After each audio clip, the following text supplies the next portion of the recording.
In this video, we're going to be talking about how to fix Nintendo Switch cannot play online. So let's get straight into the video. So the first thing you want to do is check your Nintendo Online membership. Go to Nintendo eShop and account information to see if your membership is expired, and simply go ahead and renew it if expired.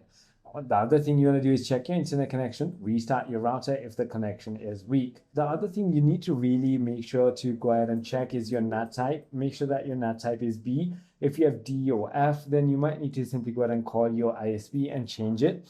The other thing you want to do is go to status.nintendo.com and make sure that all the servers are up and operational. If not, there's nothing you can do, and just wait. The other thing you want to do is simply go ahead and update your game or even your system software and check your in-game settings to go ahead and see online settings are available or not.